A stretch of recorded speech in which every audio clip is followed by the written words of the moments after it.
First-worldism is kind of like a disease. It tends to infect revolutionary ideas and revolutionary actions and turn them into something that's completely and entirely useless or very diluted. Here's a very good example of that. One of the better-known Marxists on YouTube, Professor Richard D. Wolff, who is a Marxist economist, has come out and said which candidate he thinks that people should vote for in the next federal election. That person is from the Green Party, Jill Stein.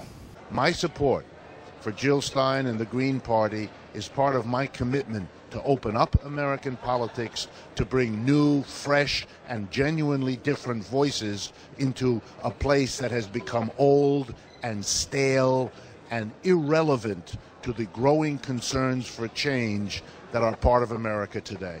Now, unlike Bernie Sanders, Richard Wolff actually is a Marxist. He really is a socialist. And he's still telling you to vote for somebody to make things better for people. Not some kind of tactical voting like I suggested for helping third world people. He's actually saying the system is legitimate and we should vote for a person that would help people. And he's thrown his lot in with not even a communist party. The Green Party. I mean, I can't figure out exactly how much more liberal you could possibly get. This is where this leads. Now, think about Richard Wolff and a lot of the stuff he's done. Now, he did an interview on Bill Maher. Now, how did he get that? If we look at what Richard Wolff actually says, we get a better understanding of how he can penetrate into the mainstream media like that. For one, what does he really argue for in all of his economic updates? In his writings, what does he really argue? He argues for worker collectives. Worker collectives don't actually challenge capitalism. They leave the entire market structure unaltered. It still leaves all capital in the hands of private businesses. Yeah, sure, there's some worker collectives, but they have no ability to compete with actual bourgeois institutions.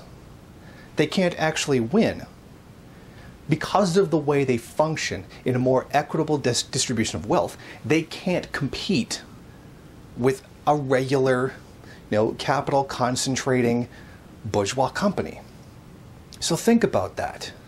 I mean, I like the guy, I like the work he does. It is good, but it's entirely first worldist. He doesn't really say much about the people who suffer globally from capitalism. But he does often talk about the regular, quote-unquote, working class people in the first world. I would actually like to compare him to Bob Avakian here. Bob Avakian, his party just recently put out a statement about Bernie Sanders called dividing up the pie. And that's actually a very good analogy.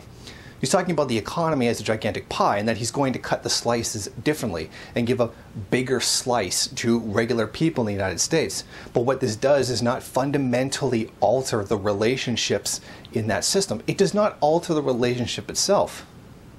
An apple pie is still an apple pie. And if apple pie is an exploitative system called capitalism, then that remains in place.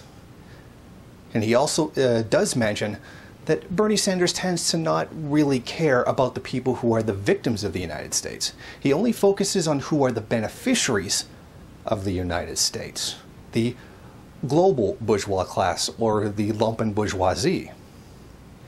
So even Bob Avakian has a better understanding of the world we live in.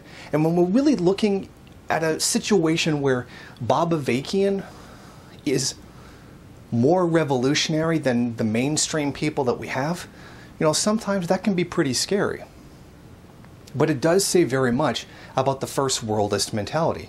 Don't worry, we could still vote for Bernie Sanders because he can still win and he's going to get us all the stuff we want.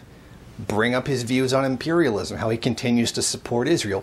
Yeah, well, he's not perfect. In other words, the system stays unchallenged, and those who claim to be revolutionary are continuing to vote for Bernie Sanders because they can get what they want. They don't care about the global masses. They don't care about the global masses that the United States murders. As long as these people who call themselves revolutionary can get what they want from Bernie Sanders, then it's all good. And in this case, Richard Wolff really isn't much different. If you like this video and you'd like to see more of them, then head over to my Patreon page and show your support. Or you can go to the MRN bookstore and check out some of the latest books available. Don't forget to rate, comment, subscribe, and share on various social media.